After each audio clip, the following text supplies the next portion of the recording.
qui je travaille avec Graine, l'une des 12 organisations qui ont lancé cette initiative Non aux solutions fondées sur la nature.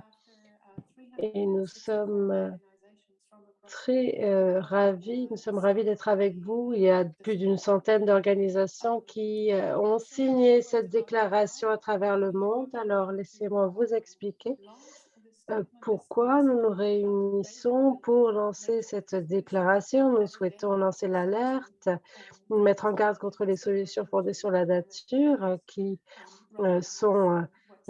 vont précipiter notre humanité dans le chaos climatique. Je vais vous présenter les intervenants d'aujourd'hui. Aujourd'hui, nous allons entendre 3 intervenants. Soumya Dutta, qui nous vient d'Inde, Jean-Valère Pefouka et son collègue, le président de l'association des communautés de Mayumba, dans le sud du Gabon. Ils vont nous parler d'un grand projet de solutions fondées sur la nature dans le sud du Gabon. Nous allons également entendre Kirtana Chandrasekaran des Amis de la Terre internationale qui va nous parler des solutions fondées sur la nature qui sont promues à l'échelle internationale et qui vont contribuer au chaos climatique plutôt que de lutter contre ce dernier. Quelques mots sur la déclaration. Pourquoi avons-nous pris cette initiative? C'est ce que je me propose de vous expliquer. Il y a 4 ou 5 ans, nous avons remarqué qu'il y avait de plus en plus d'intérêt pour les solutions basées sur la nature. C'est un terme qui suggère que la crise climatique peut être résolue à travers la nature, alors que nous savons que pour éviter le chaos climatique, nous devons absolument mettre fin à l'utilisation des combustibles fossiles. Voilà pourquoi, au lieu de progresser et d'éviter la combustion de carburants fossiles, nous assistons à l'essor de groupes de conservation qui font la promotion d'un écran de fumée qui n'est autre que les solutions fondées sur la nature. Ces solutions n'ont rien d'une solution et nous craignons que ces solutions fondées sur la nature se transforment en spoliation fondée sur la nature. En effet, il y a de nombreux accords qui sont promus alors qu'il y a des communautés qui dépendent de la forêt dans les pays du Sud et on leur vole leurs terres, leurs activités sont restreintes également afin que les multinationales puissent donc mener leurs propres activités et donc ils brandissent l'excuse du stockage de carbone dans le sol. La compagnie Eni a présenté son plan d'action qui prévoit la poursuite de la combustion de combustibles fossiles jusqu'à 2050.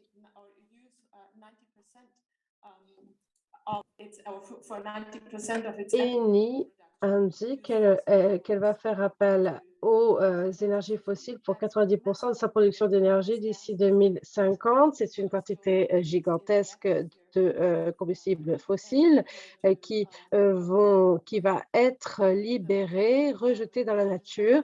Donc, cela fait partie de son plan d'action. Donc, Eni prétend, d'autre part, qu'elle entend arriver à la neutralité carbone alors qu'elle continue à brûler des combustibles fossiles. Donc cette neutralité carbone elles souhaitent l'atteindre avec des crédits carbone, une grande quantité de crédits carbone. Et pour vous donner une idée de ce que cela correspond, pour atteindre cet objectif, il faudrait donc profiter de la capacité d'absorption du carbone de toutes les forêts d'Italie. Il y a également des solutions fondées sur la nature dans le cadre des projets REDD, notamment en Afrique et en Zambie, qui permettent donc de compenser le carbone. Et il s'agit ici de projets de grande envergure qui présentent de nombreux risques d'expropriation des terres causés par ces promesses qui ont été prises par les entreprises et qui donc utilisent ces solutions basées sur la nature. Nous craignons qu'il y ait des expropriations des terres. C'est une grande préoccupation pour nous qui souhaitons aider les agriculteurs à accéder à leurs terres. Et voilà pourquoi nous souhaitons dire clairement non aux solutions fondées sur la nature. Premièrement, parce qu'elles ne constituent pas une solution au changement climatique, au contraire, elles vont l'accélérer. D'autre part, elle ne constitue pas une solution à la crise de la biodiversité, puisque c'est dans le cadre de la biodiversité que l'on promeut également ces solutions basées sur la nature. Ces solutions vont intensifier l'emprise des entreprises sur les terres et nous allons nous tourner maintenant vers des intervenants qui vont nous expliquer ce que cela implique dans la pratique. Nous allons entendre parler de l'Inde avec ses solutions fondées sur la nature et leur influence des solutions fondées sur la nature. Et nous entendrons également Jean Valère et, le président, Monsieur Mombo-Mokani, le président du groupe de communauté de la Haute-Bagno et de la Basse-Bagno, qui va nous parler d'un grand projet qui est basé au Gabon, le projet Grande Mayumba. Et j'en profite pour passer la parole à Soumia qui va se présenter, qui va présenter également les organisations avec lesquelles il travaille. Il a suivi le marché du carbone en Inde, il le fait depuis de nombreuses années. Il a rendu visite à de nombreux projets de compensation du carbone en Inde. Il connaît bien ce sujet et il a documenté l'implication de ces projets. Soumia, à vous la parole. Okay. Good morning, good afternoon. Bonjour. Bonjour à tous et à toutes où que vous soyez. Je fais partie du collectif des Amis de la Terre de l'Inde et je fais également partie d'un grand réseau qui souhaite mieux comprendre la neutralité carbone. Et je fais également partie d'un autre groupe. Alors, que se passe-t-il dans mon pays? Eh bien, il y a de nombreux petits exploitants. Ce sont de petits exploitants, des exploitants marginalisés. Et il y a de nombreuses exploitations familiales qui travaillent sur des terrains de moins de 2 hectares. Il y a également des exploitants qui dépendent de la forêt. Alors, je vais vous parler pour commencer d'un projet qui s'appelle Bhumitra. C'est un projet très récent. Donc, nous aurons les résultats de nos études dans quelques années. J'ai été invitée en tant qu'expert indépendant. J'ai donc effectué un travail de conseil et de mise en garde.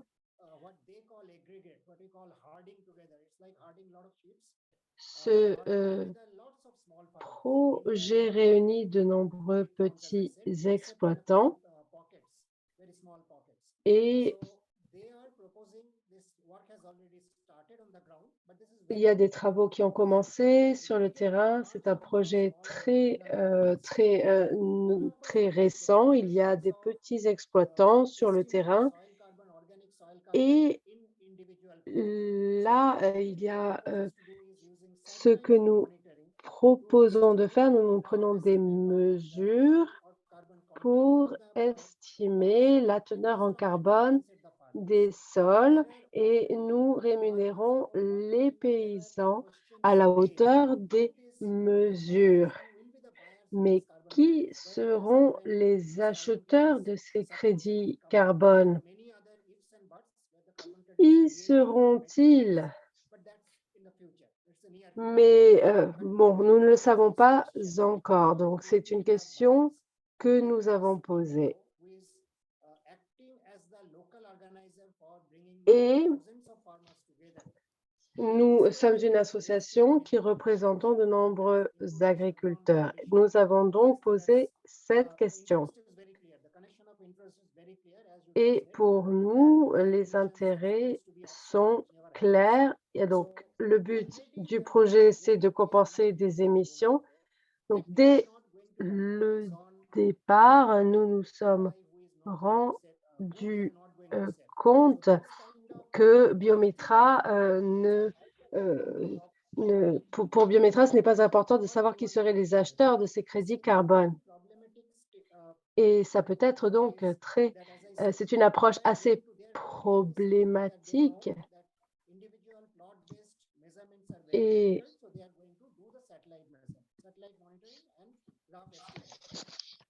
donc il y aura des estimations via Biometra et en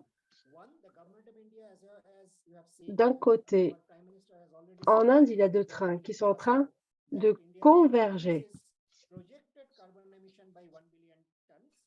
Il y a des objectifs du gouvernement. Il y a eu des promesses de, séquestration de, carbone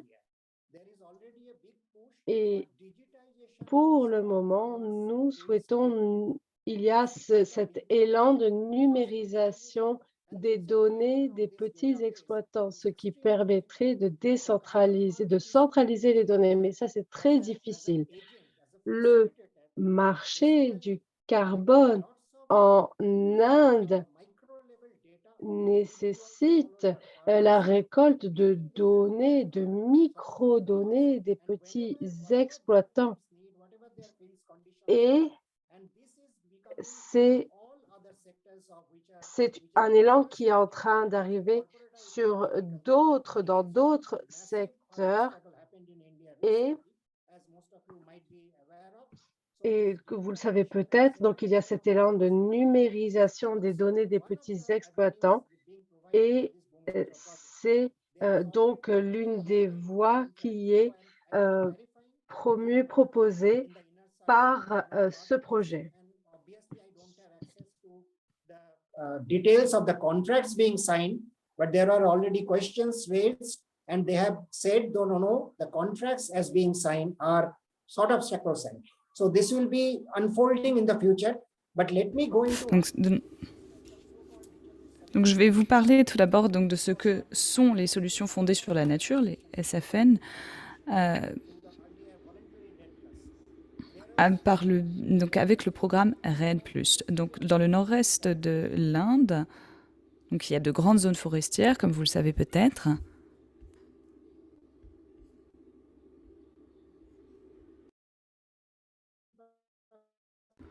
Il semblerait qu'on ait perdu la connexion du côté de Soumya Dutta.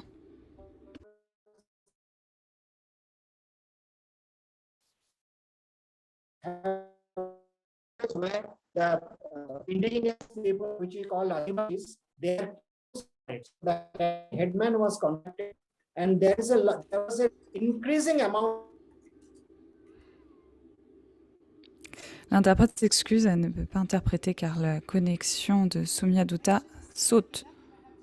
Alors, désolé Soumia, mais est-ce que vous pouvez retirer, peut-être éteindre votre caméra pour qu'on puisse vous entendre parce que vous avez un souci de connexion?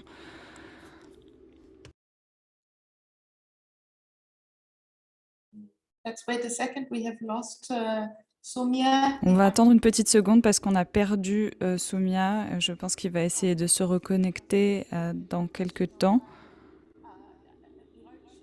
On a pu déjà avoir un aperçu de la façon dont les grosses multinationales agroalimentaires utilisent cet intérêt pour les solutions fondées sur la nature pour avoir accès à des données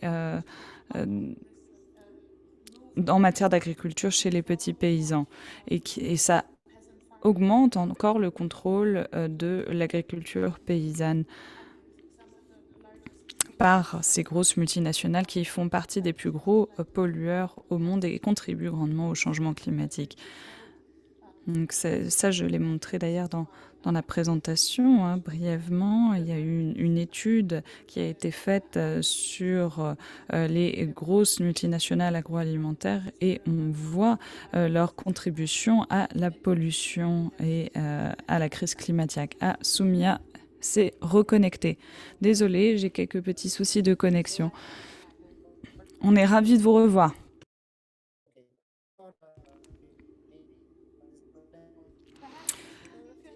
Soumia, vous pouvez peut-être éteindre votre caméra parce que la connexion Internet est encore assez mauvaise. Peut-être que vous pouvez éteindre votre caméra. Alors, dans ce projet que l'on a entamé, donc nous avons inclus plusieurs projets forestiers. Et on a pu constater de grands bénéfices à nos communautés dans cette partie de l'Inde. L'interprète s'excuse, mais la connexion s'est encore interrompue.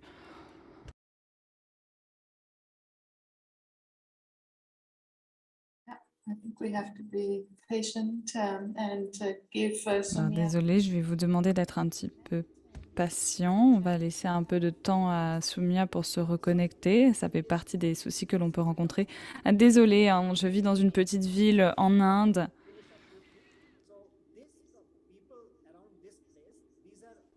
Donc, il y avait donc cette communauté autochtone qui se trouve dans le nord-est de l'Inde et l'un d'entre eux a dit « Si moi je ne peux pas abattre un arbre sur mes propres terres, ce ne sont pas mes terres. » Donc ils n'ont pas accès à leurs propres terres du fait de ces projets REDD. Et dans un autre État, appelé Mizoram,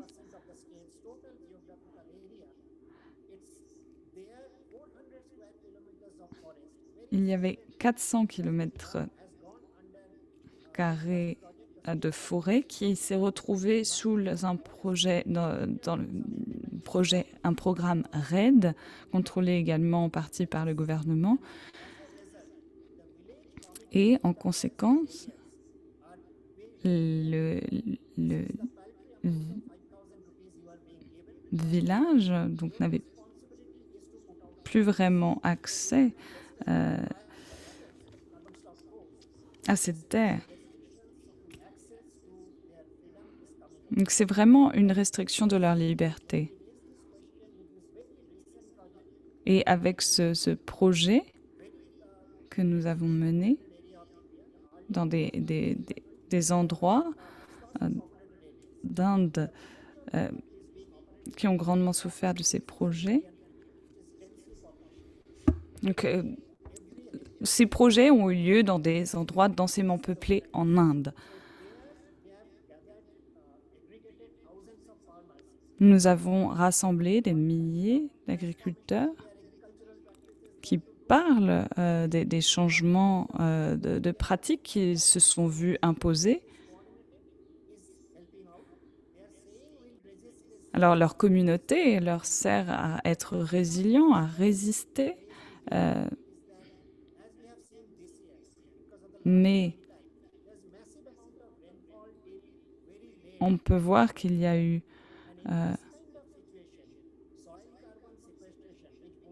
Donc avec ces projets de séquestration du carbone,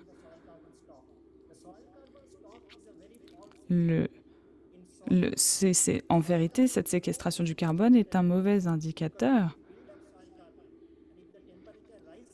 Parce que s'il y a du carbone dans le sol, que les températures augmentent et qu'il y a beaucoup de pluie, c'est une mauvaise nouvelle pour les émissions, même si c'est une bonne nouvelle pour les microbes.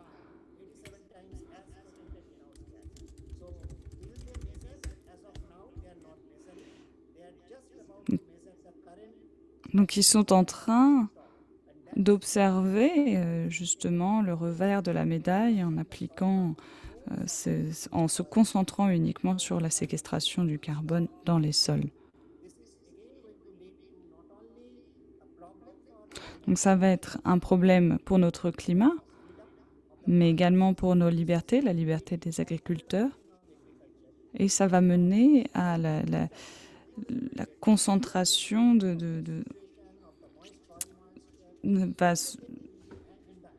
nouveau, tout cela va être l'agriculture, la petite agriculture sera contrôlée par des grosses multinationales. Donc c'est vraiment une situation extrêmement dangereuse. Alors merci beaucoup en tout cas d'avoir fait preuve de patience pour écouter ma présentation malgré les problèmes de connexion.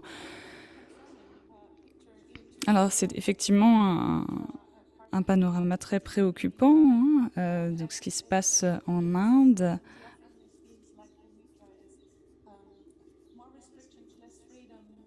Alors comme on l'a dit et comme vous l'avez dit, il y aura moins de liberté, moins d'agriculture paysanne, vraiment des évaluations, des mesures biaisées, non pertinentes pour la lutte contre les émissions de gaz à effet de serre.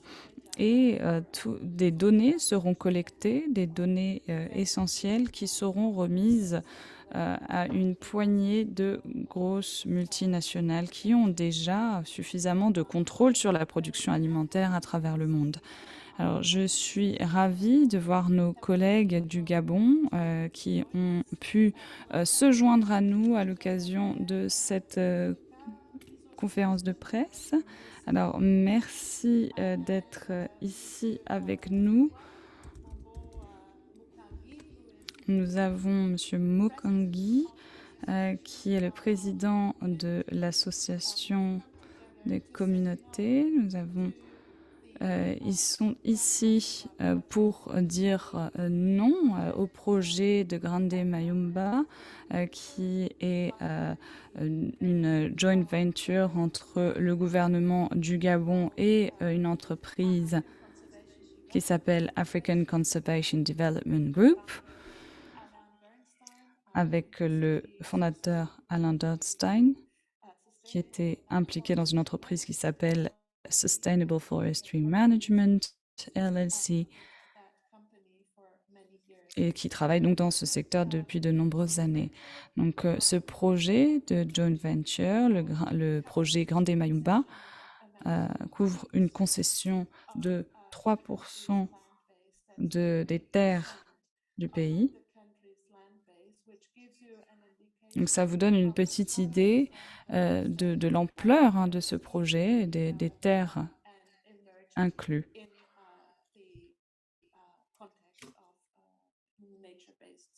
Dans le contexte des solutions fondées sur la nature. Alors, on va voir si nos collègues du Gabon peuvent nous entendre et s'ils peuvent prendre, disons, 10 minutes pour nous expliquer la situation par rapport au projet de Grande Mayumba et pourquoi les communautés dans la région se sont rassemblées pour faire front uni pour s'opposer à ce projet de Grande Mayumba. Jean Valère, J'espère que vous nous écoutez bien.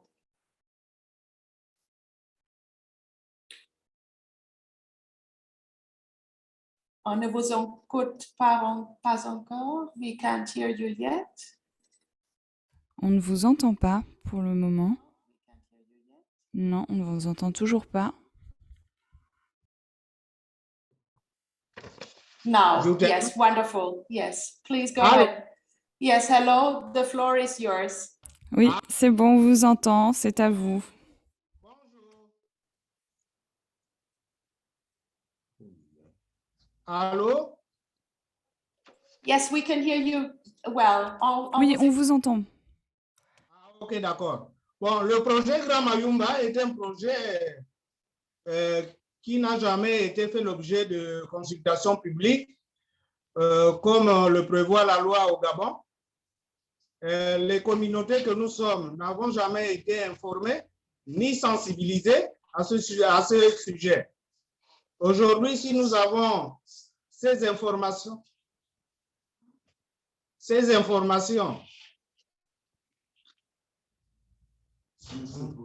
ce projet, c'est grâce aux recherches de l'ONG nationale Moïsi Environnement, avec l'aide de ses partenaires internationaux. Nous sommes donc surpris d'apprendre que la cession forestière de près de 2000 hectares exploités depuis 10 ans va devenir un marché de crédit carbone. Crédit carbone est une chose que nous ne connaissons absolument pas. Qu'est-ce que nous allons gagner dedans? Aucune idée. Ne connaissant donc rien du marché de crédit de carbone, nous, les communautés impactées par ce projet, avons manifesté le 5 et 6 novembre 2021 au cours des journées d'action climatique pour dire non à ce projet. Dans une déclaration que nous avons appelée déclaration des communautés de la Haute et Basse Bagno. Cette déclaration a été transmise à l'autorité administrative locale et jusqu'à ce jour, nous n'avons aucune réponse. Dans quelques jours, nous allons nous rapprocher de notre autorité administrative avec l'aide de l'ONG Moïsi Environnement pour exiger une réponse à notre déclaration, car nous sommes déterminés à lutter contre ce projet qui va limiter notre champ d'activité sur nos terres ancestrales. Notre vie est déjà difficile avec la présence du parc marin de Mayumba créé en 2002. À cause de ce parc marin, nous n'avons plus droit à pratiquer la pêche librement. Bref, la vie est un cauchemar pour l'ensemble des communautés. Les solutions sur la nature ne sont pas favorables à nos communautés. Mais j'ajouterai que maintenant, au jour d'aujourd'hui,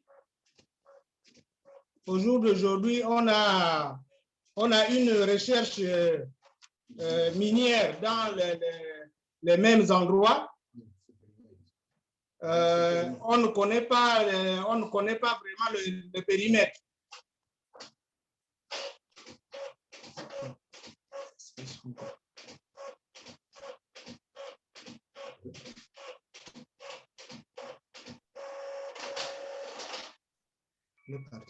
On n'a plus de...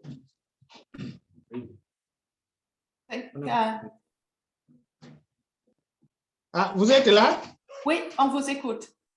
Oui, je disais que dans la même zone impactée là, il y a une société pétrolière, une société minière qui s'est installée, ça fait quelque chose peut-être de 3 mois ou 4 mois, mais la population se demande de quoi s'agit-il?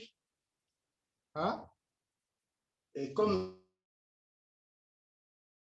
ça se fait avec l'exploitation forestière, en installant ce grand permis Mayumba, c'est la même chose qui se passe aujourd'hui avec l'exploitation de mines. Il y a une société, il y a même un hélico qui est basé au centre-ville de Mayumba, qui va tout le matin en forêt transporter le matériel lourd. Il y a, semble-t-il, qui sont venus, si c'est pour le phosphate ou l'or ou le diamant.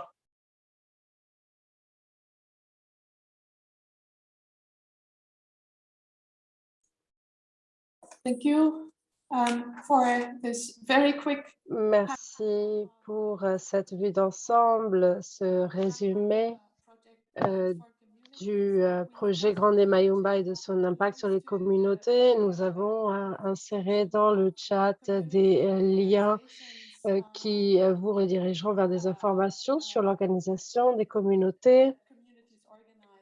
Donc, les communautés se sont organisées en novembre dernier. Il y aura des questions. Nous allons noter vos questions et nous allons pouvoir poser ces questions à la fin de la conférence de presse. Alors, nous ne savons pas qui sont les journalistes ou les personnes qui sont simplement intéressées par ce sujet. Si vous êtes journaliste, faites-le nous savoir et nous prenons vos questions en priorité. C'est le secrétaire général qui veut terminer là. OK. Bon, donc, je disais que nous, population de la basse Bagno, nous sommes laissés pour compte. Parce que quelle que soit l'exploitation qui est menée dans le département de la basse Bagno, il n'y a jamais eu des informations vis-à-vis des populations. Donc, ceux qui sont venus pour les mines, nous ne savons pas d'où ils viennent, qu'est-ce qu'ils viennent réellement exploiter à l'intérieur de ce même permis du Grand Mayumba. Donc, nous avons besoin de votre aide parce que nous savons un peu le rôle de l'ONG à travers le monde. Les ONG sont là pour orienter un peu le gouvernement par moment et nous avons besoin de votre soutien pour nous aider à trouver des voies et moyens pour que les choses se passent normalement dans la basse Bagno. Thank you, and I'm sure we will get back in the question session to the Grand Merci beaucoup. Nous reviendrons sur le projet du Grand Mayumba au moment de la séance de questions-réponses. Merci beaucoup, Monsieur le Président de l'association, Jean Valère et Monsieur et Benoît. Merci beaucoup de nous en avoir dit un peu plus sur l'impact du projet Grande Mayumba et sur son impact surtout lorsqu'il sera mis en œuvre. Merci de nous avoir fait part de vos préoccupations pour les communautés locales, de par votre expérience de la mise en place des aires marines protégées qui ont, comme vous le disiez, restreint les pratiques de pêche. Et en effet, le projet Grande Mayumba est basé sur des solutions fondées sur la nature et se propose de mettre en place une nouvelle aire protégée, une nouvelle aire terrestre protégée. Et cette aire protégée pourrait restreindre l'accès des communautés locales aux terres, bafouant leurs droits. Et maintenant, je passe la parole à notre dernier intervenant, Kirtana Chandrasekaran, des Amis de la Terre internationale. Elle va nous parler des solutions fondées sur la nature et de leur promotion. Elle va également souligner nos préoccupations vis-à-vis des solutions. Bonjour, je m'appelle Kirtana. Je travaille aux Amis de la Terre internationale. C'est donc une fédération d'organisations environnementales et nous travaillons en collaboration étroite avec les communautés locales ainsi que des peuples autochtones qui sont affectés par ces projets. Alors, je vais être brève parce que je veux laisser du temps pour les questions. Je vais vous expliquer pourquoi nous lançons cette déclaration maintenant. Eh bien, sachez que durant l'année qui vient de s'écouler, peut-être ces 2 dernières années, il y a eu différentes politiques qui ont été adoptées au sein d'espaces internationaux et suscitant notre préoccupation. Nous craignons que ce type de projets vont s'agrandir. Nous nous concentrons sur l'impact de 2 d'entre eux, mais nous craignons que ces projets ne s'étendent et soient mis en œuvre à grande échelle. Voici ma présentation. Est-ce que vous voyez mon écran? Bien.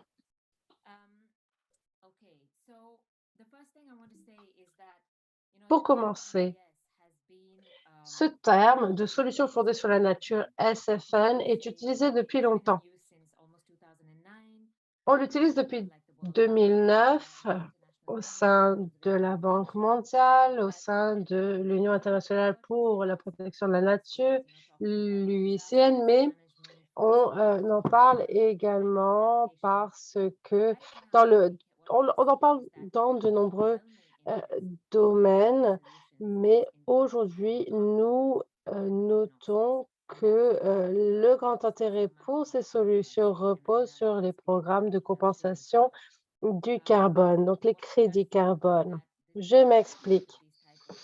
Le développement de ce type de solutions qui sont censées éliminer le carbone est étroitement lié à ce que le gouvernement et d'autres entreprises appellent des promesses net zéro, des promesses de neutralité carbone. Alors net, c'est les émissions qui sont émises, desquelles on soustrait celles qui sont séquestrées. C'est-à-dire que lorsque l'on retire le carbone de l'atmosphère. Alors le problème ici, c'est, qu'il y a un peu, de, confusion. Comme vous le voyez, 100 moins 100 égale 0, 10 moins 10 égale 0. Mais comme l'a dit le GIEC, ici, il ne s'agit pas de réduire, il ne s'agit pas de soustraire, il s'agit tout simplement de mettre fin aux émissions, tout simplement. Ce que l'on a vu, donc durant l'année qui vient de s'écouler, on a vu beaucoup de gouvernements et d'entreprises qui se sont détournés de plans de réduction d'émissions et qui maintenant souhaitent, comme ils le disent, retirer le carbone de l'atmosphère. Voici quelques exemples des différentes entreprises. Alors, il y a plus de 500 grandes entreprises et gouvernements qui ont fait ces promesses. Et maintenant, laissez-moi vous en dire plus sur l'évolution politique, sur la scène politique, ce qui s'est passé sur la scène politique dans ce domaine. Alors, il y a de nombreux aspects à prendre en compte. On parle d'alimentation, de climat. Alors, il y a eu le sommet sur les systèmes alimentaires en septembre 2021. Et parmi les pistes d'action, il y avait la promotion de la production positive pour la nature.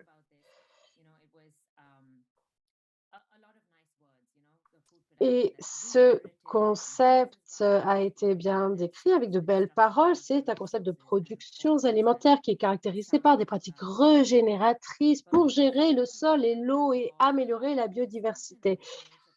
Il y a eu donc toute une discussion sur cette production positive pour la nature. C'était une piste d'action, mais à la fin du sommet, cette production positive, ce terme s'est transformé en solution basée sur la nature afin qu'il s'insère beaucoup mieux dans les discussions qui sont en cours en ce moment à l'ONU. Et à la fin du sommet, on a spécifié quels projets pouvaient être considérés comme des solutions basées sur la nature dans le cadre de cette piste d'action. Alors, parlons notamment des sols. On en a parlé déjà aujourd'hui avec Biomitra.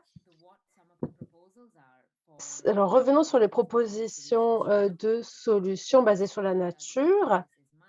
Et on met l'accent. Donc ça, cette citation a été tirée de l'un des articles issus du sommet. Donc il s'agit de séquestrer le carbone pour générer et vendre des crédits carbone sur le marché carbone international.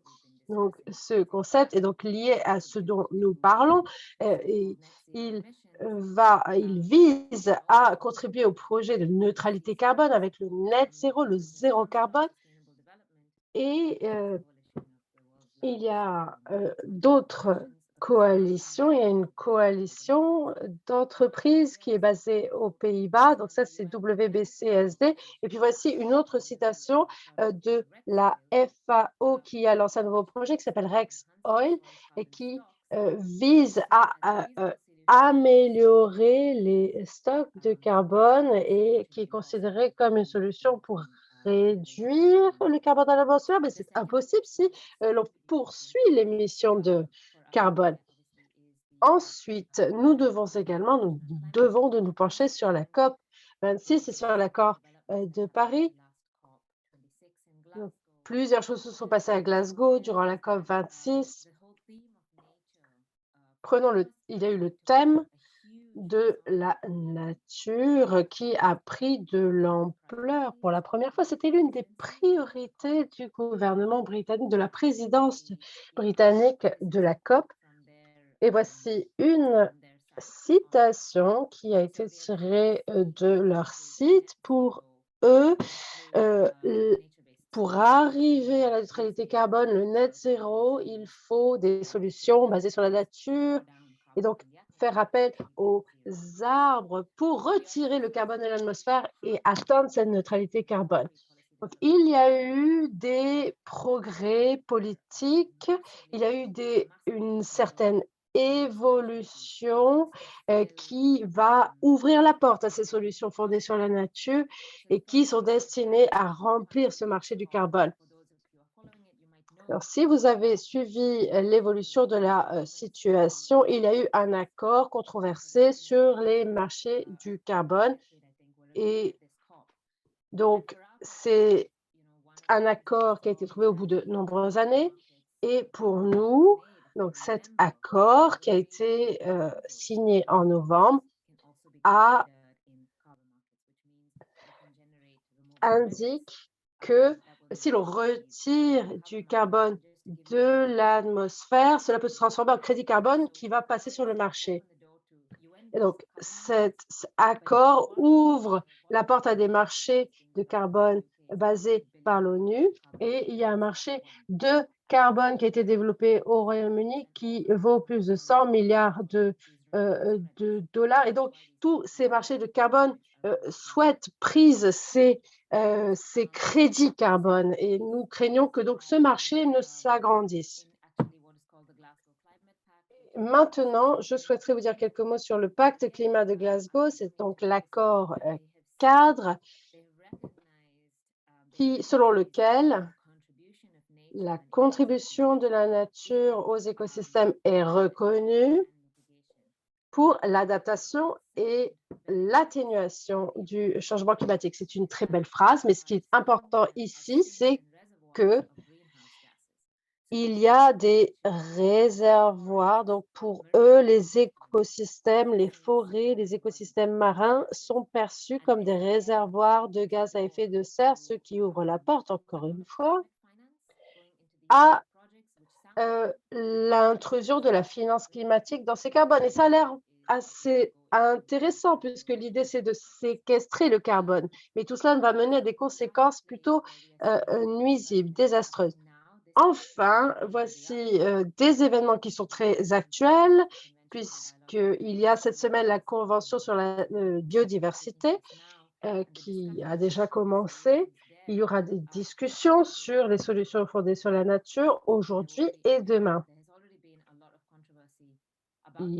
C'est un sujet qui a été contesté. Certains gouvernements ne souhaitaient pas inclure les solutions fondées sur la nature dans les réunions. Ils craignent tout ça. Ils avaient des craintes puisque c'est un concept qui n'a pas encore été défini.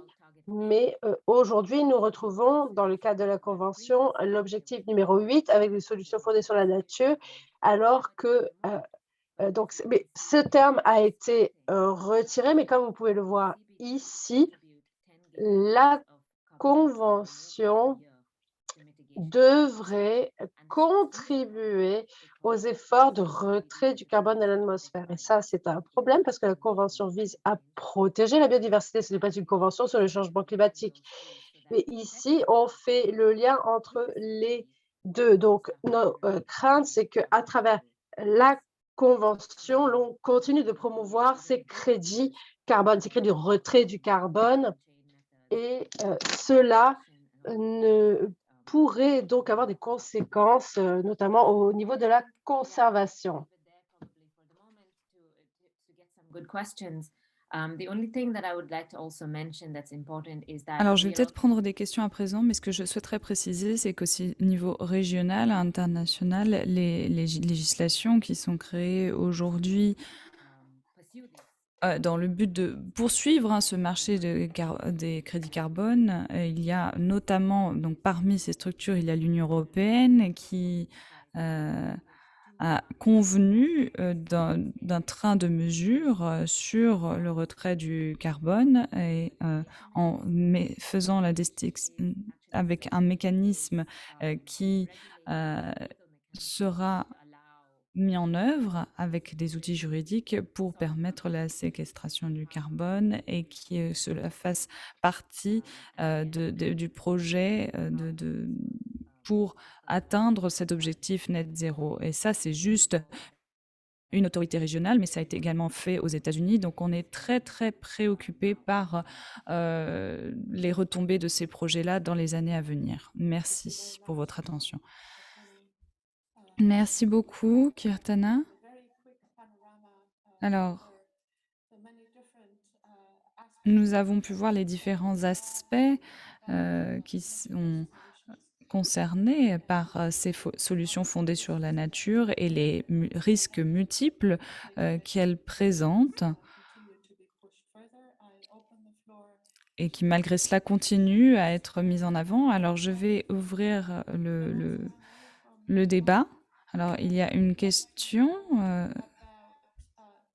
du journal Le Monde qui aimerait en savoir plus sur l'impact très concret du projet Grande Mayumba sur les communautés locales et combien de personnes sont touchées par ce projet de Grande Mayumba. Alors, je vais voir si Jean Valère et Benoît peuvent répondre à cette question. Alors, je ne sais pas si vous avez bien entendu la traduction en français, mais n'hésitez pas à prendre la parole pour peut-être apporter quelques précisions par rapport à l'impact sur le terrain de ce projet de Grande Mayumba. Et quel est, selon vous, le risque à l'avenir de ce projet Grande Mayumba? Parce qu'une partie de ce projet a déjà été mise en œuvre. Donc, c'est un projet de solution fondée sur la nature depuis bientôt 10 ans qui viole la loi du Gabon parce qu'il n'y a pas eu de négociation avec les communautés locales comme cela est stipulé, prévu par la législation du Gabon. Alors, la préoccupation de la part de la communauté, ce sont les attentes suscitées par ce projet Grande Mayumba qui est censé protéger la zone au sein de ses concessions. Et cela mènera à des restrictions des libertés des communautés autochtones à jouir pleinement de leurs terres. Alors, c'est à vous de prendre la parole sur l'impact qui est déjà ressenti par les communautés et les préoccupations que vous avez par rapport à l'avenir et ce projet Grande Mayumba.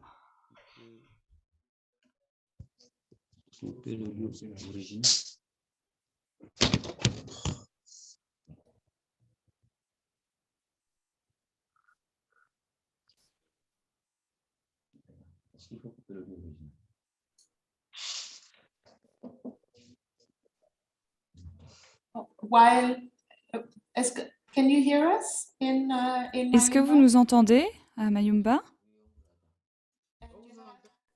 Okay, and you have the translation? Vous avez entendu la traduction?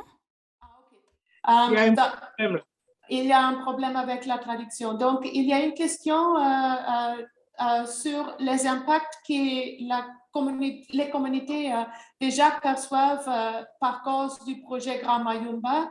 Qu'est-ce qu'il y a déjà en concret aujourd'hui et qu'est-ce que votre perception, quels sont les risques que vous prévoyez pour le futur avec le projet Grand Mayumba, le pourquoi du non au projet Grand Mayumba? Est-ce que vous pouvez dire un peu sur cela, les impacts concrets qui se montrent déjà et le prévu pour le futur. Et peut-être à Ladislas, vous pouvez prendre la parole aussi s'il y a des problèmes avec la traduction pour ajouter, prenez la volonté de joindre aussi. Je vous passe la parole. Bon, merci, madame. Nous, la difficulté que nous avons, parce que ce projet Grand Mayumba existe depuis.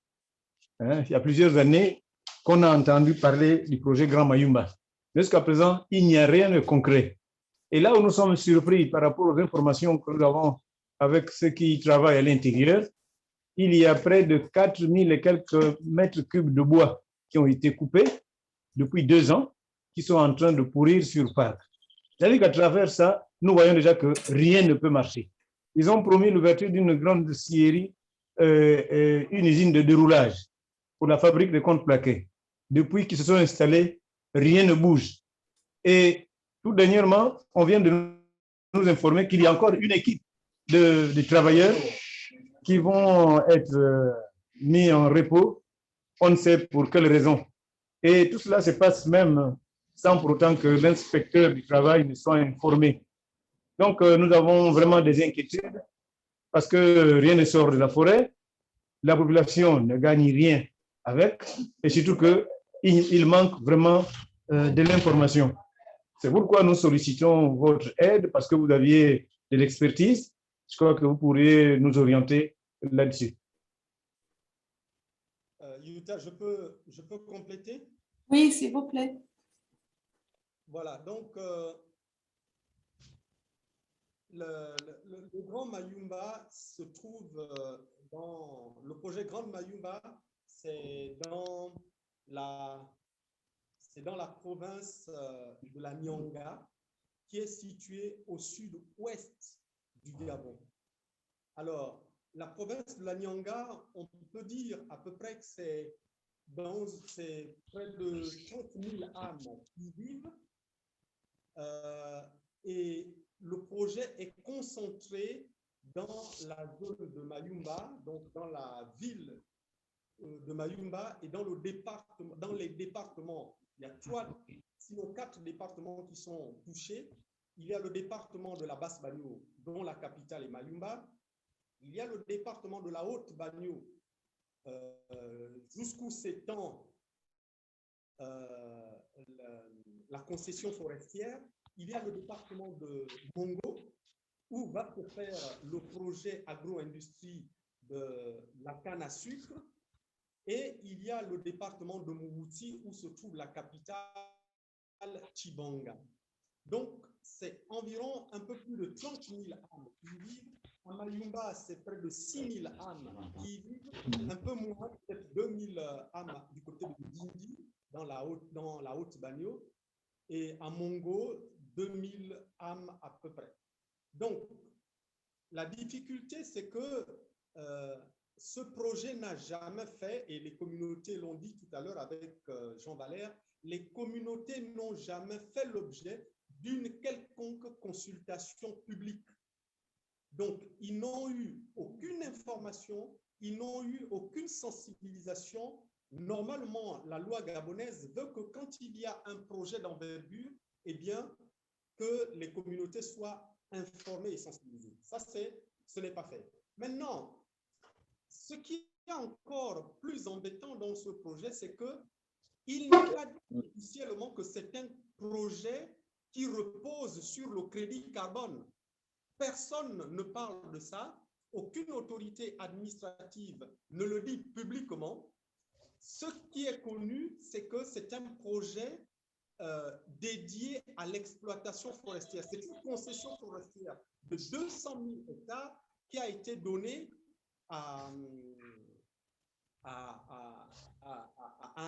une multinationale ou à un opérateur, et les communautés qui connaissent que ce permis, qui est un vieux permis, qui connaissent qu'il y a toujours eu des activités forestières dans cette zone, pensent que c'est une activité liée à l'exploitation forestière. Or, c'est une véritable tricherie, c'est une duperie, c'est une façon vraiment d'exploiter les communautés qui sont là, d'abuser, voilà le terme juste, c'est un abus des communautés qui sont là, parce que personne ne sait que c'est un projet qui est lié au crédit carbone, du moins pas les communautés. Et donc, voici une société qui vient faire du crédit carbone en commençant d'abord à exploiter la forêt et après, ils vont dire qu'ils vont valoriser cette forêt. Vous voyez un peu les abus? Donc, voilà la situation du projet Grande Mayumba. Il est prévu faire des crédits carbone, mais en même temps, on vient d'abord abattre les arbres les plus importants pour que quelques années plus tard, eh ben, ils vont déclarer. Parce que c'est une exploitation qui a commencé depuis 2010-2011. Voilà. Voici ce je peux un peu ajouter par rapport à ce que les communautés ont dit. C'est nous, Mouissi Environnement, qui avons, grâce à notre partenariat avec le Mouvement mondial des forêts tropicales, sommes allés auprès des communautés pour leur donner l'information qu'il y a une activité liée au crédit carbone qui va se faire chez vous. Or, les communautés de Mayumba sont lourdement déjà impactées par les projets liés à la conservation. Et toute la Nyanga, parce qu'il y a le projet, il y a le parc marin de Mayumba et il y a un autre parc sur le continent qu'on appelle le parc de Mukalaba-Doudou. Donc, et à côté de ça, il y a même encore un autre parc, le parc de Luango. Donc, les communautés de cette province sont impactées par 3 projets de conservation, 3 parcs nationaux. Alors, allons-y savoir, avec toutes les restrictions qu'elles ont déjà par rapport à la gestion des parcs nationaux, comment peuvent-elles s'en sortir avec un projet lié au crédit carbone, avec notamment les hautes valeurs de conservation qui vont se mettre en place et les hauts stocks de carbone. Voilà. Thank you very much, Ladislas, for that. Merci beaucoup, Ladislas. Donc, on voit d'ailleurs le lien entre ces projets de solutions fondées sur la nature qui financent une expansion très controversée sur des zones protégées et l'impact sur les communautés. Et donc, on a pu entendre dans le témoignage de Ladislas que le projet Grande Mayumba, qui a donc coupé des arbres, a lieu depuis déjà, donc est dans les tuyaux depuis déjà 10 ans à peu près. Et donc, ça restreint les communautés dans leur accès aux terres. Ce sont des communautés qui sont déjà grandement affectées par ces différents projets de parcs. Alors, je ne sais pas si on a un peu de temps pour prendre de nouvelles questions. On va faire un petit tour de table pour Kirtana sur les évolutions au niveau des Nations Unies. Kirtana, donc qu'est-ce que vous pensez de la définition des solutions fondées sur la nature? Est-ce que vous pouvez commenter sur la situation en Nairobi et l'impact dans les Nations Unies de ces solutions fondées sur la nature? Et il y a une autre question pour Kirtana également qui est liée à l'un des objectifs de développement durable qui vise à protéger les aires marines. Donc, comment faire le lien entre la biodiversité et le changement climatique? Et il y a une autre question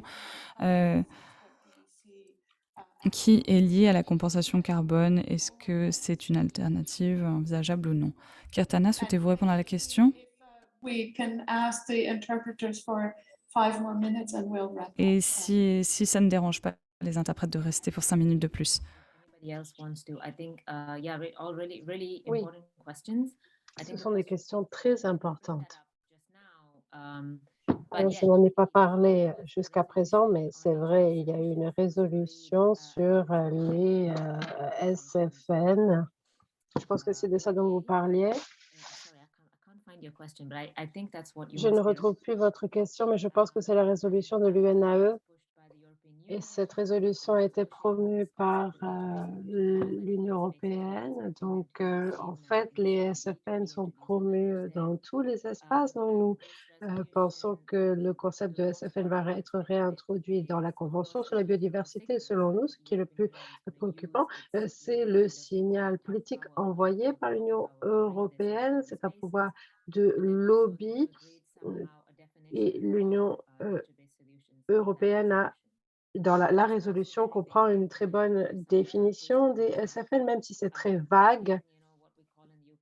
Encore une fois, c'est que le problème, en fait, c'est que c'est une longue définition, qu'il y a de très belles paroles, mais qu'il a que très peu de substance. Et voilà, d'autre part, les pays du Sud, eux, se disent, les SFL, on ne sait pas ce que il n'y a pas de solution sans précédent, c'est une première, nous, on ne veut pas risquer, quoi qu'il en soit, ces, SFN et cette résolution va rendre les choses plus difficiles. Puisque c'est un signal qui est envoyé par l'Union européenne, comme je vous l'ai dit, l'Union européenne a déjà sa propre législation. Pour ce qui est de la question sur la Convention sur la biodiversité, la CBD, il y a en effet l'objectif numéro 8 qui fait le lien entre le climat et la biodiversité.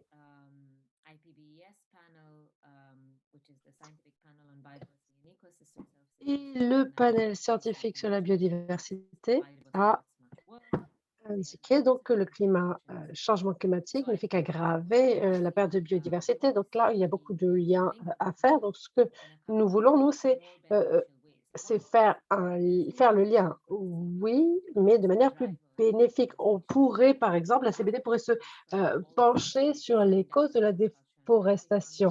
Donc, aller à la source. Et cela pourrait donc contribuer à la poursuite des objectifs de biodiversité et contribuer à la réduction des émissions de carbone. La Convention peut également contribuer à la conservation des forêts, des marécages, mais il faudrait surtout protéger, restaurer la biodiversité et surtout protéger les droits des peuples autochtones qui vivent sur place. Et on peut donc faire un lien, mais on peut également promouvoir la CBD, mais la CBD et en fait, ce qui est préoccupant, c'est que où que l'on regarde, on parle des solutions fondées sur la nature. Ces solutions, en fait, c'est un moyen de tirer parti de la nature, d'exploiter la nature et donc c'est utiliser, instrumentaliser la nature et développer les marchés du carbone. L'interprète s'excuse, il y a un bruit de fond. Quelqu'un d'autre souhaite répondre aux questions? J'ai oublié la dernière question. La dernière question, c'était sur les alternatives. Et je pense que nous pouvons conclure en répondant à une autre question qui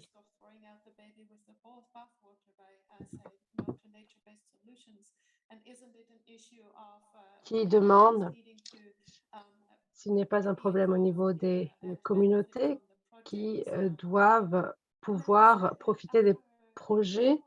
Eux aussi, eh bien, cela fait 20 ans que je suis le marché du carbone, cela fait 15 ans que je surveille de près, que je documente la réalité des émissions, des projets de réduction des émissions provenant de la déforestation et la dégradation des forêts. Donc, j'ai pas mal d'expérience et je peux vous dire que je n'ai jamais vu un projet qui apporte des bénéfices, qui est bénéfique pour les communautés. Ce que j'ai vu, ce sont des projets qui génèrent quelques caillou pour les communautés, ce qui n'est rien en comparaison des profits énormes qui sont réalisés par les entreprises. Ces projets vont, dans le meilleur des cas, vont mener à vont empêcher l'augmentation des émissions de carbone. Mais en contrepartie, il y a des crédits carbone qui sont vendus et ces projets ont une conséquence. Nous nous retrouvons avec une solution qui est une illusion. C'est comme on a l'impression que les émissions qui sont rejetées sont compensées. Et alors qu'elles ne font qu'aggraver le chaos climatique, alors que cela ne fait qu'exacerber les dégâts causés par le changement climatique. Voilà pourquoi nous avons décidé de faire cette déclaration. Nous pensons ici que le moment, ce n'est plus le moment de compenser le carbone. En tout cas, si nous souhaitons éviter la catastrophe climatique. Nous devons réduire drastiquement les émissions de gaz à effet de serre. Nous devons réduire massivement la combustion de combustibles fossiles. Et malheureusement, nous voyons ces projets, les projets RED, les nouveaux projets RED qui sont basés sur les solutions fondées sur la nature. Et ce sont des initiatives qui visent à retarder ce qui ne doit plus être retardé. Nous devons mettre fin à la combustion des combustibles fossiles et nous devons réduire les émissions de gaz à effet de serre.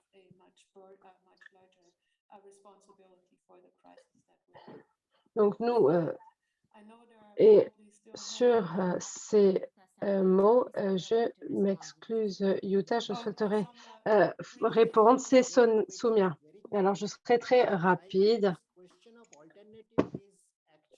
Je pense que ces alternatives ne sont là que pour nous détourner l'attention parce que il y a tous les projets de séquestration nous parlent de dates butoirs. J'ai vu des rapports et nous n'avons pas le temps d'attendre cette réduction des émissions. Donc, même si ces solutions fonctionnaient, eh bien, elles ne nous mèneraient nulle part. Merci Soumia, je remercie tout le monde et je souhaite conclure la conférence de presse avec quelques condoléances pour nos collègues de Grain qui ont perdu leur collègue Carlos hier. Voilà pourquoi je m'adresse à eux. Nous sommes avec vous, nos cœurs sont avec vous également. Carlos va nous manquer, il va vous manquer aussi. Nous vous souhaitons beaucoup de force pour ces jours difficiles. Nous essaierons d'être à vos côtés durant cette période difficile. Nous en arrivons à la fin de la conférence de presse. L'enregistrement sera mis à votre disposition.